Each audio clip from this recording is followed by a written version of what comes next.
పరకామణి కేసులో టీటీడీ మాజీ chairman YV Subbareddy విచారణకు హాజరయ్యారు. సిఐడి కార్యాలయంలో విచారణ కొనసాగుతోంది.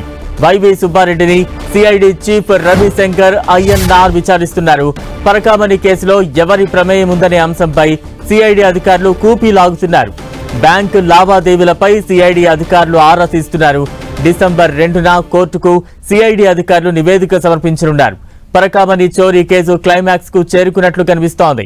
సిఐడి కార్యాలయం దగ్గరకు భారీగా వైసీపీ శ్రేణులు చేరుకున్నాయి.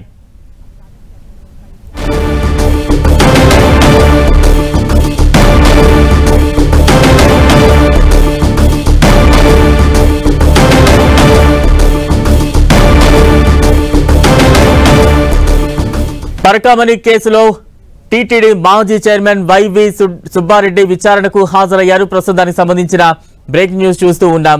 సిఐడి కార్యాలయంలో వైవి సుబ్బారెడ్డి విచారణ కొనసాగుతూ ఉంది.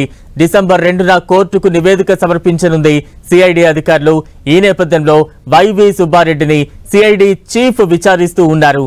పరకామణి కేసులో ఎవరి ప్రమేయం ఉందనే అంశంపై కూపీ లాగుతున్నారు సిఐడి అధికారులు.